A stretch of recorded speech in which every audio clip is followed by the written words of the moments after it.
Poverty, strife, conflict, and corruption. These are common narratives on the continent. But this is another side untold, the side of wealth, riches, and the continent with most blessed resources. Until you change a man's thinking, you cannot change his life. Africa's story has been written by others. We need to own our challenges and solutions and write our stories. Only Africans can build Africa.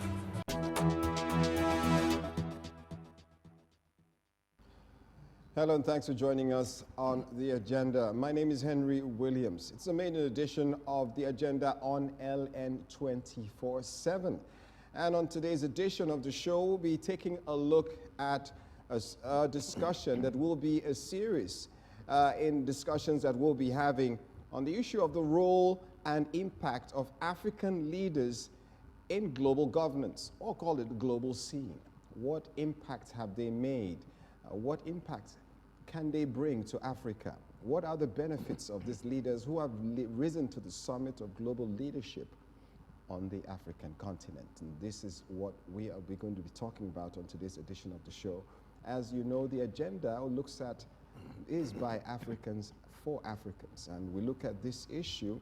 We'll be starting with a personality that is more or less a household name.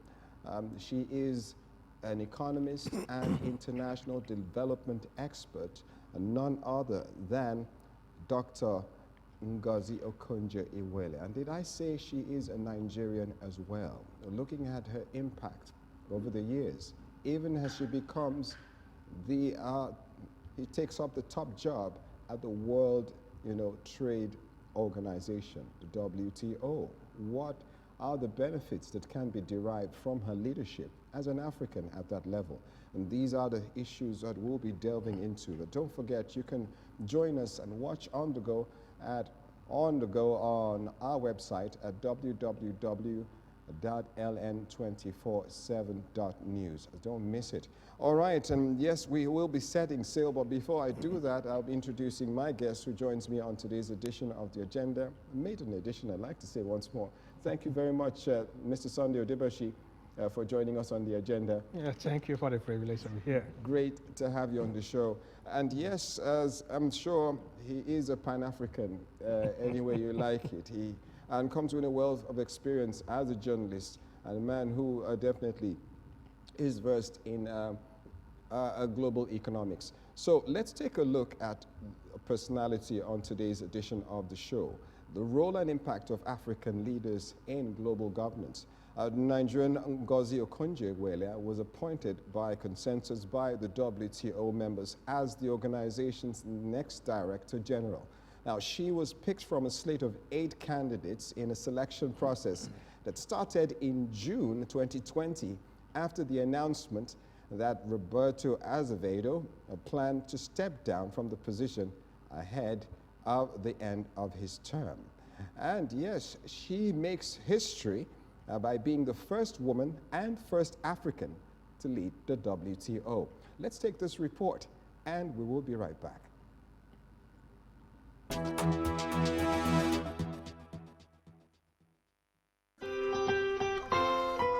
Dr. Ngozi Okonjo-Iweala is a global finance expert, an economist and international development professional.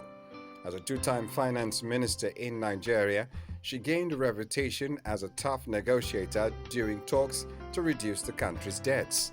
Dr. Okonjo-Iweala was formerly chair of the board of Gavi, the Vaccine Alliance, since its creation in 2000. Previously on the boards of Standard Chartered plc and Twitter Incorporated, she was recently appointed as African Union AU Special Envoy. The 66-year-old Harvard-trained development economist was unanimously selected by the WTO's 164 members to serve a 4-year term as Director General. She takes over the institution with its budget of $220 million and a staff of 650 at a critical time. Dr. Iweala is expected to set about bridging a growing divide between the administrations running the world's first and second largest economies, America and China. Her top priority includes response to pressure to reform trade rules and counter protectionism caused by the COVID-19 challenge. Okonjo-Iweala is the 7th Director General of the WTO. She took office on the 1st of March 2021, becoming the first woman and the first African to serve as Director General. Her term of office will expire on the 31st of August 2025.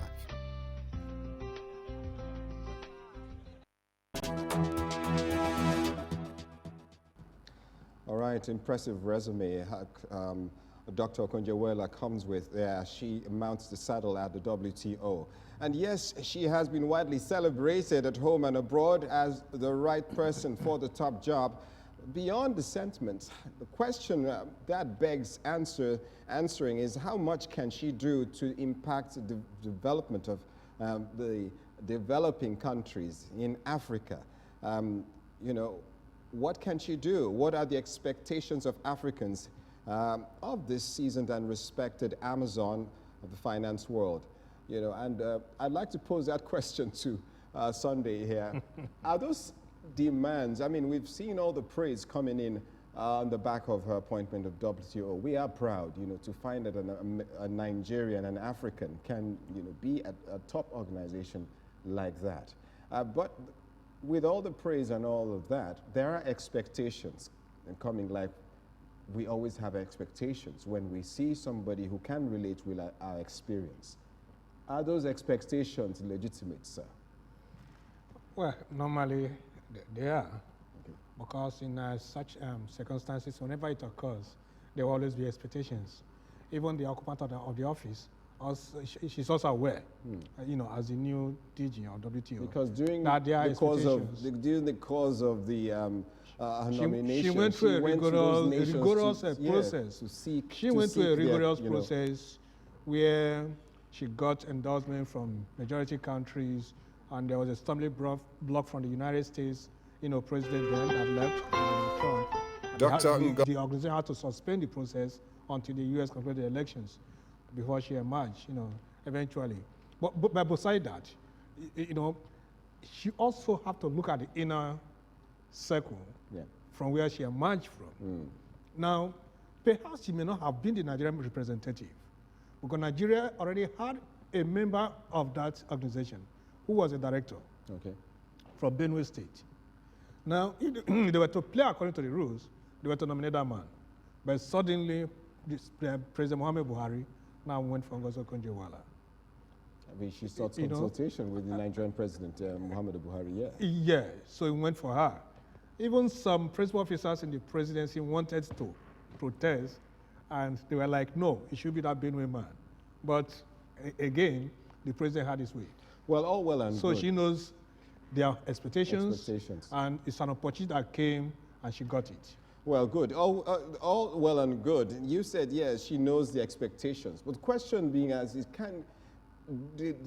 does delivering on those expectations depend on her or the positioning of these African nations to benefit from, you know, the opportunity that she presents? Let me put it that way. Yeah, you know, first of all, the appointment is a global appointment. Her mandate is a global mandate. So she has to coordinate all countries of the world without giving preference to anybody. However, she may have a way of assisting some countries through the due process, just like she did when she was with the World Bank, assisting Nigeria, you know, coming back home to be the Minister of Finance, and assisting Nigeria to write off the $30 billion, you know, foreign debt. We have to pay 12 billion, and they have to write off 18 billion. That was remarkable. Yeah, remarkable. I was going to get to that. I mean, when we look back at her achievements in the past, so that the debt relief she was able to secure for Nigeria is a landmark achievement. Yeah, it was unique, you know, remarkable. So she is a good negotiator, that is one, and she can also facilitate. But the question is, how prepared are the African governments for competition in the global trade? How prepared are Nigerian governments for a competition in global trade? A good question, and we'll definitely look into that, because looking at her journey from when she started and to how she got to the job, what she had to deal with in terms of the contest. She had South Korean Trade Minister Yoo Young-hee, Kenyan Sports Minister Amina Mohammed, and UK's Liam Fox to deal with. At the end of the day, all those people, she came out, top on the job. And why do you think she should be the right person to do this? No, she has a very rich credential. She has experience. She's got the training, and she also got the networking. Yeah. So when she went into the race, I mean, it wasn't, at the early stage, she wasn't that noticeable, being from Nigeria, Africa. So others felt the North Koreans and all that. So the competition was there. But from where she was coming from, yeah, having been in the World Bank, she was a personality to reckon with. But in spite of that, there was a roadblock during the Trump, Trump administration, which refused to give the nod for her to, Yeah. There are interests playing out here. South Korea and United States of America did not give the nod for her to come in. Why do you think that was so, in spite of the fact that the likes of China wanted her in?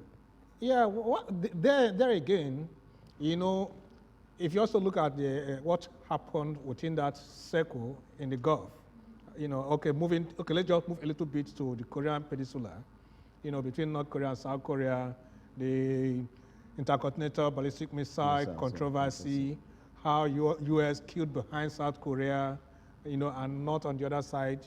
So when such opportunity came, it was traditional for Donald Trump to go behind South Korea, or even start the sponsorship from beginning. That was one. That's again, it was an election period. So he also needed support from the Asian continent to boost his chances in the American election. Interesting. So Interesting. Some cited the fact that Trump's idea of leadership, the America First, versus the global futuristic global system where trade borders, where trade restrictions are lowered against what the United Nations and all of these global bodies are pushing, was also an issue, considering the fact that that is the kind of agenda they want to enforce on the world going forward. Yeah. Those interests went against the America First policy, and so looking to get somebody in that place, someone who would also protect that idea would be very important. No, but again, Trump again he has his own miscalculations.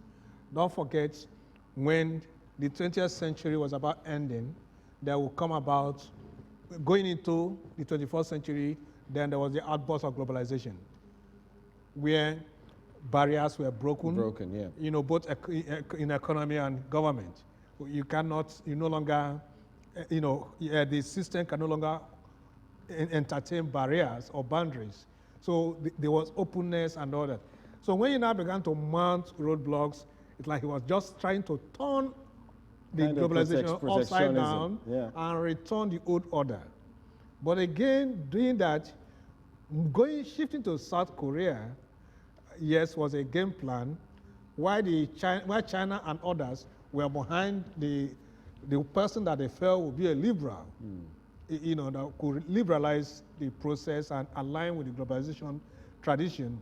So it went there. So it was difficult. That was how it was somehow difficult for him to succeed in blocking the process, in obstructing the process. So when they saw the trend, they had to suspend the process until the U.S. election ended, so whichever way, and the results, came up in a way that it favored the intention of the WTO. Okay, based on what you've said, globalization is the way the global organizations are going, from the World Economic Forum and all of that. And then the question arises, how does this benefit Africa, especially when Africa's just rolled out its global trade plan, it's a continental trade plan, the Africa Continental Free Trade Area, which actually gives Africa the biggest market to trade for itself. How do European nations, how do they penetrate when this comes up? And these are the questions that analysts have raised, that could Okonjo-Iweala be the instrument that, you know, the international community would want to use to have access to that market that Africa throws up with the African Continental Free Trade Area? Yeah, well, the point is this. The question is, what are African countries trading in or trading on? So what are the products? What are they pushing into the market? Now, over time, they have not been able to break that tradition of that global economy, the international political economy, where you had industrialized countries, you have the less developed countries. Now, you all now have a process where production and manufacturing takes place in certain part of the world, then consumption in the other part of the world, to the point that you move your raw materials to foreign countries, let them do the production, and return finished products, so you now consume at higher cost. So the point is, does she has the capacity to change, to restructure this? Restructure this. Well, basically the answer is no. Will she get the cooperation that she needs? Not the cooperation, the capacity to restructure this. The answer is no. Now let's take Nigeria for example. Should she now restructure the global trade now, that Nigeria that is moving crude oil to Europe and America will now begin to earn more than Europe and America that will process the crude oil and return to us at a higher price? So that is beyond our mandate. It is the responsibility of African leaders to now look inward and see what they can do to improve on the African economies. All right, so it is the responsibility of African leaders to position themselves to benefit from what the WTO can help them accomplish. But while that is so, there are expectations, as I said once more, on the new DG, Dr. Okonjo-Iweala. What are those expectations? Should we be expected to broker talks and actually ease the tensions of the trade war that has begun last year with the world's two top economies, the United States of America and China? But as she mounts the saddle, she definitely has a lot to say. And this is what she said when she sat at the WTO as the new DG. Let's get to hear this from Dr. Okonjo-Iweala, and we'll be right back.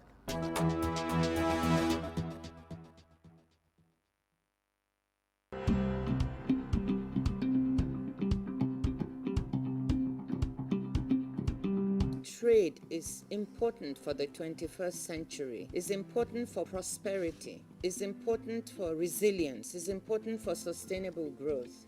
And the WTO is right at the heart of this.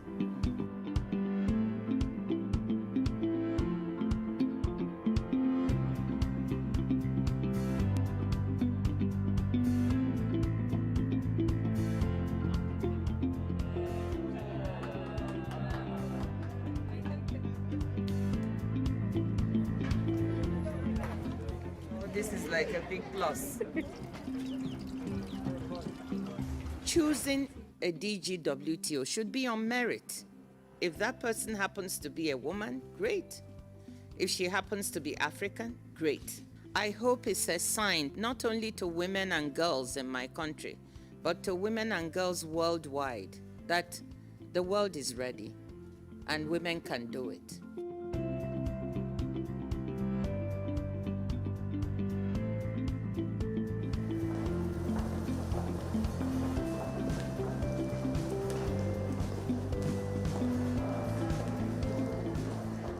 We want to rejuvenate and reform the WTO to be the organization that it needs to be for the 21st century. Thank you.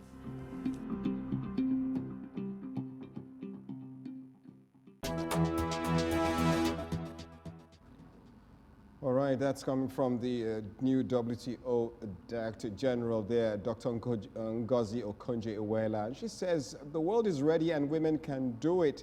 That's a slogan that we appreciate, especially on the back of the International Day for Women that we celebrated recently.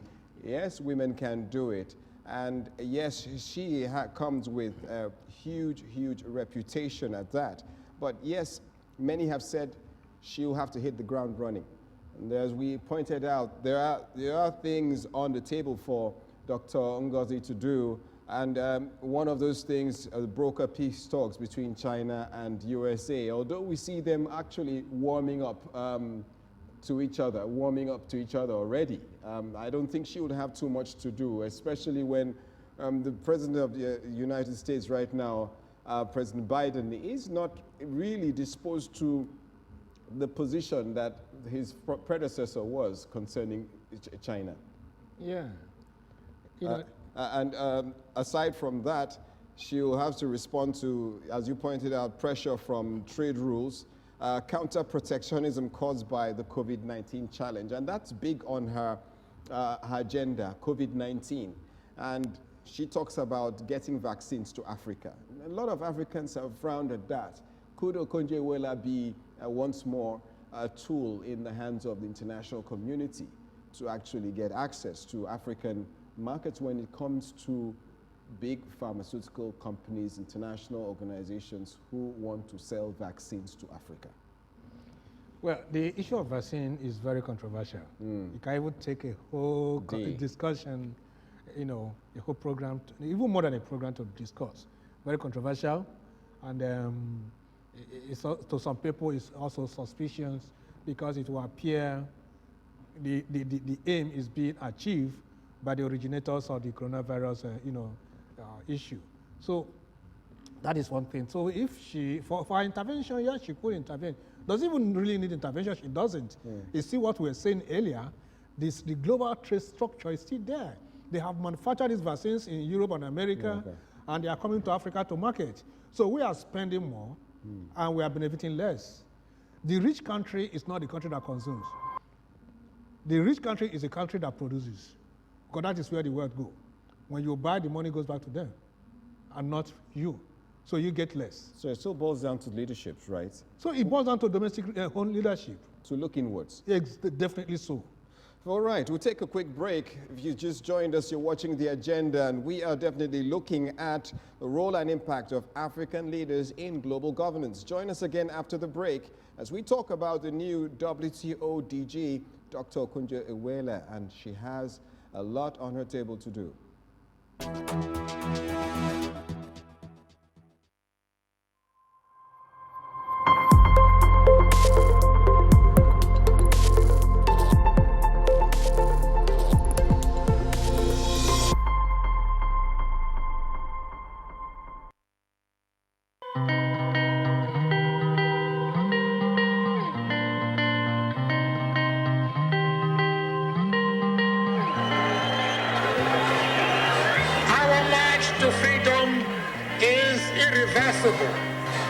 We must not allow fear to stand in our way.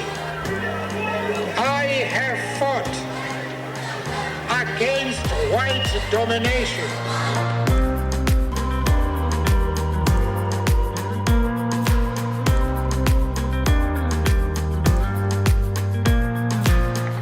No, we are not satisfied, and we will not be satisfied until justice rolls down like waters and righteousness like a mighty stream.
Great to have you back. Yes, you're watching The Agenda on LN247, and you can catch us at www.ln247.news. And we've been talking about Africa and what about Africa, Africa's leaders, the role and impact of these leaders in global governance. And we've been focused on the new DG of the WTO, the World Trade Organization. Her name is Dr. Okonjo-Iweala. It comes with a huge reputation. Yes, a celebration for Africa, being the first African and first woman to be at the helm of that organization. But there are issues, there are expectations, and are those expectations legitimate? And this is what we've been discussing with my guest here on the show, Mr. Sunday Odibashi, who's a journalist and editor at the National Daily Newspapers. Mr. Sunday, yeah, as we wind down, I'm told our time is far spent. This is going to be a series anyway, in a series of discussions on this matter. The issue of, you know, the vaccine regime that the COVID-19 has brought does raise questions. So many controversial, as you pointed out, but also raises an issue that if our leaders, does it raise the question, the issue that if our leaders are not well positioned, they could be more like casualties or victims in the marketplace of this? Yeah, clearly African leaders were not prepared for 21st century opportunities. And when the opportunities are coming, we hardly can benefit much from these opportunities. You know, don't forget, the former president of the United States, Bill Clinton, he introduced AGOA, African Growth and Opportunity Act, opening the American market for certain products from Africa. To African, yeah, enterprises. African countries, yeah. So how much benefit did we derive from that? You can say. Even after the first period, he extended it. Because I'm sure they found that they didn't benefit much. So they had to extend. So these are, they have not been, maybe the emergence of Okonjo-Iweala will now give the African leaders opportunity for a second thought to see how they can now improve on the economy to take advantage of the international trade regime. Yeah, interesting to see how they will improve on the economy. As you have said, there's so much leaders, African leaders must do to benefit from the position of Dr. Okonjo-Iweala at the WTO. But she has other deliverables. One of them, she has pointed out greater participation of women in international trade, particularly in developing countries, inclusion of women-owned enterprises in formal trade. You think that is an issue too of concern? Well, it's a good agenda that she has set. Don't forget, she promised reforms that will also reposition the WTO, you know, of the 21st century. So, giving attention to women is encouraging, it's inspiring, it's commendable. You know, I will support that. Again, when you're looking at the trade, because she's also in a position to look at the issues of trade barriers and all that, liberalize the trade, you know, the terms of trade and all. So a lot of things being on her table right now that with time we'll begin to notice and see how far she's making progress. Sunday, I want to thank you for coming on the agenda. We're not done with this issue yet. We're still going to be talking about it in our next edition, but I want to thank my friend Sunday for coming on the show on the agenda. It's been great having you. Your insights have been invaluable. Thank you so much for being on the show. Yeah. And before we go, as usual, we always leave you with something to think about. I have a soundbite from the Amazon herself, the economist and international development expert, Dr. Okonjo-Iweala, talking about the issues that she likes to see change in Africa. And as we live with that, I want you to remember that only Africans can build Africa. My name is Henry Williams. Thanks for staying with us on this edition of the show. God bless you and see you same time. Bye-bye. We need to look at the long-term trends and potential of the continent. People will not know that 6 of the 10 fastest growing economies today are in Africa. And they are growing at between 6 to 7% and better. You know, countries like Senegal, Rwanda, Tanzania, and so on. There are at least 6 of them that are among the fastest growing. People don't usually have that image. people do not know that Africa's market, you know, there are 1.2 billion consumers, 1.2 billion people on the continent. So this is the equivalent to China or India. And there's a rising middle class. There's a $4 trillion opportunity right now in terms of both household and business expenditure and consumption on the continent that businesses are not aware of. So if you don't try to establish yourself on the continent now, you're missing out. Poverty, strife, conflict, and corruption. These are common narratives on the continent. But this is another side untold, the side of wealth, riches, and the continent with most blessed resources. Until you change a man's thinking, you cannot change his life. Africa's story has been written by others. We need to own our challenges and solutions and write our stories. Only Africans can build Africa.